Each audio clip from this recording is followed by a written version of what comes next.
demonstration, I'm going to show you the basics of Fairsle knitting. So I'm going to demonstrate two techniques, stranding and weaving in. I'm going to demonstrate them on both right side and wrong side rows. I have two colours, white and this wine colour, and I'm going to start by joining in my wine at the beginning of the row. I'm going to work the first 3 stitches using white and then 3 stitches using wine, and repeat that across the row. So at the beginning of the row here, I'm going to lay the wine across the right hand needle, and as I go to knit, it catches the wine into the work at the side there. I'm then going to work 2 more white stitches, and then I'm going to work 3 of the wine. Now in Fairsle, when you have a block of 3 or less stitches in one colour, you can strand the unused colour across the back of the work. So I'm going to work 3 white, 3 wine, 3 white, 3 wine, and so on across the row, stranding the colour that I'm not using across the back of the work.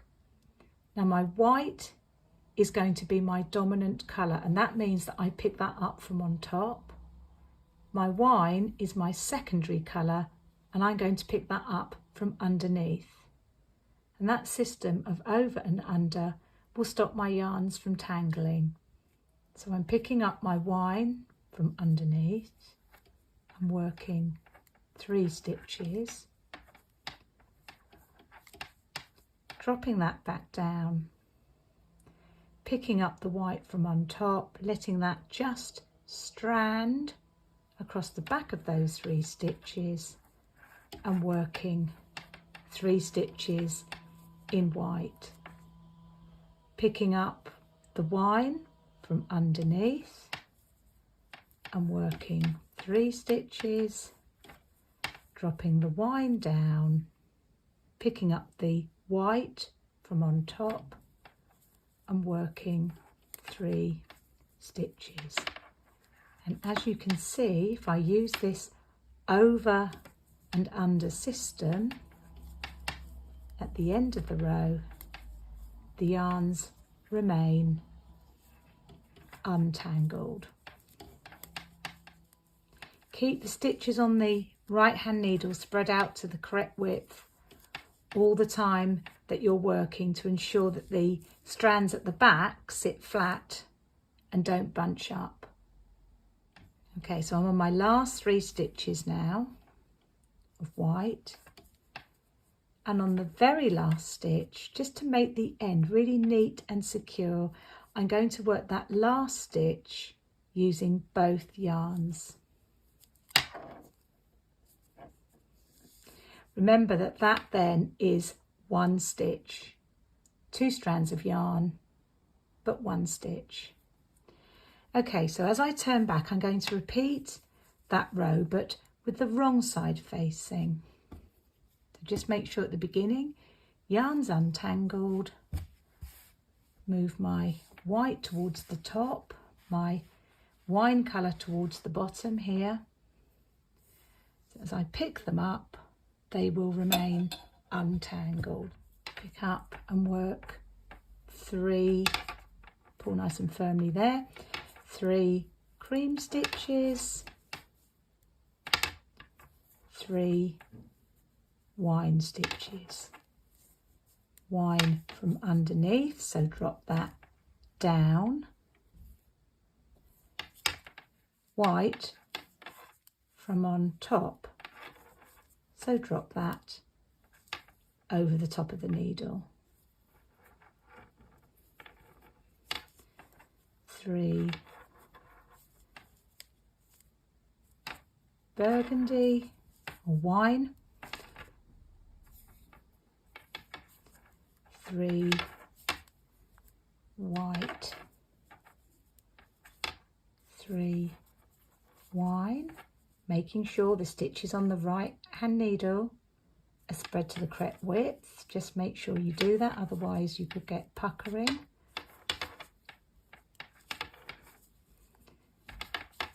3 white, 3 wine, and so on to the end of the row. It's an over and under system that you must keep consistent across the whole row. Okay, we're getting now towards the end of that purl row, so like I did on the right side row, I'm going to work that last stitch using both yarns. Pull nice and firmly, and you should then find you get a really neat edge to your Fairsle knitting. So the front side looks like that, and the wrong side looks like that. You can see the strands across the back. Next, I'm going to show you how to weave a yarn across the back of the work. So you would need to weave a yarn when there are more than 3 stitches in a block of colour, and this is to avoid long strands at the back of the work. So I'm going to show you this on a right side row and on a wrong side row. So keeping our white as our dominant colour and our wine as our secondary colour, I'm going to work 11 stitches in white, then I'm going to work 11 in wine and 11 in white. And across those 11, I will weave a few times. So I shouldn't work more than 3 stitches without weaving. So I've worked 3, I'm now going to weave the wine across the back of the work. So I put my needle into the next stitch knitwise because I'm on a right side row. I'm going to take the yarn that I'm carrying or weaving, pick it up from underneath the working colour, place it over the cross of the needles, knit the stitch, but just make sure that the needle passes underneath the secondary colour, so it doesn't grab it and pull it to the front. All you get is the white stitch. Then as you release the stitch off, and keep hold if you can of the secondary colour here, as you go to knit the second stitch, it holds the yarn in again, and it's called a full weave.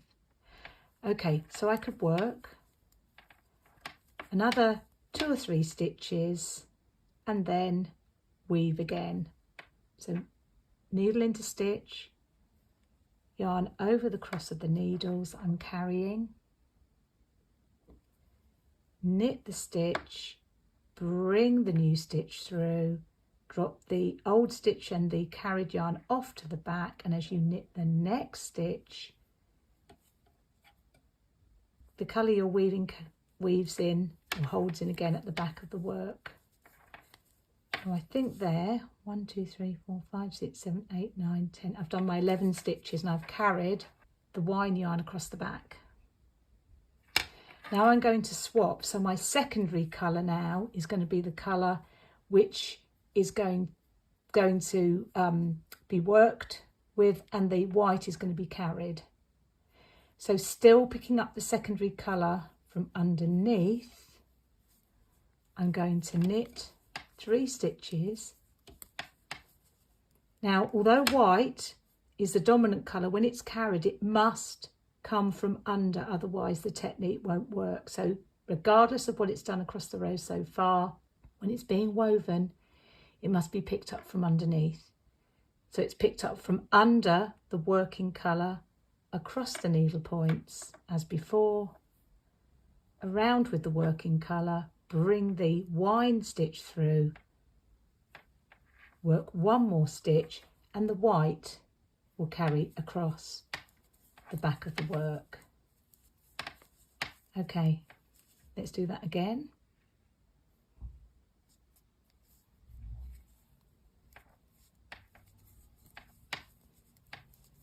to just check how many stitches I've got there. 1, 2, 3, 4, 5, 6, 7, 8, 9, 10. One more in the burgundy or the wine colour.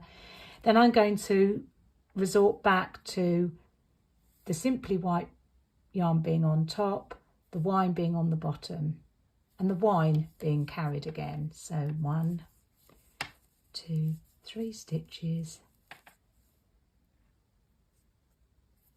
carry the wine,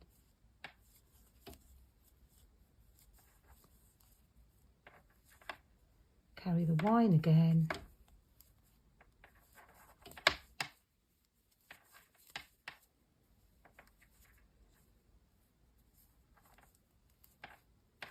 I want to make sure that on the last stitch I can knit that last stitch using both yarns to again make that really secure at the end of the work.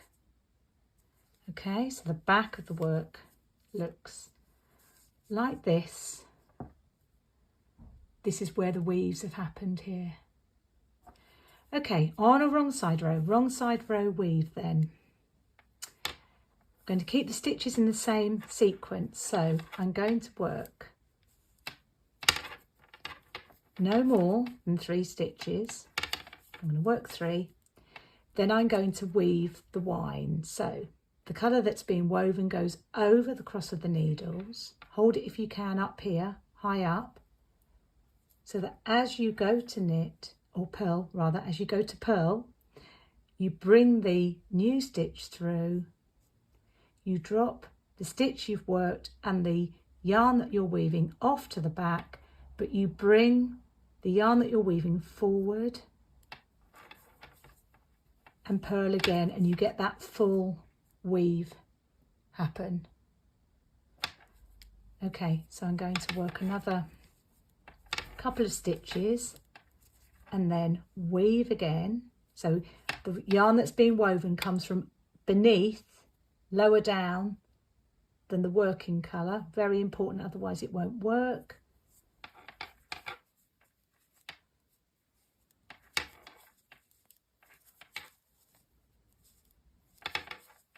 Okay, and now we're going to swap. So I'm going to pick up my secondary colour still from underneath, but when I weave the white must come from under. It's beneath the wine.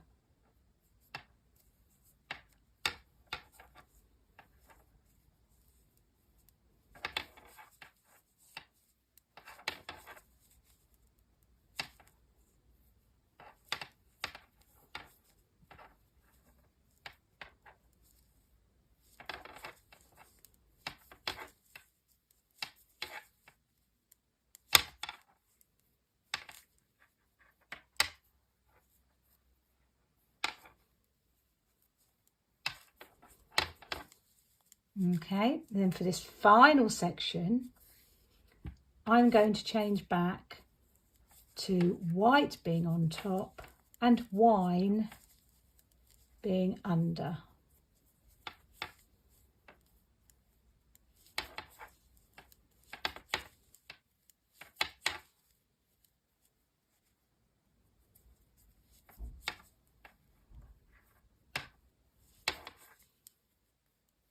On that very last stitch again, I'm going to purl using both yarns. Okay, so that is your weaving in on a wrong side and right side row. That's what it looks like. On the back you can see the weaves here and here, okay, and here. And as you can see, the yarns are still untangled.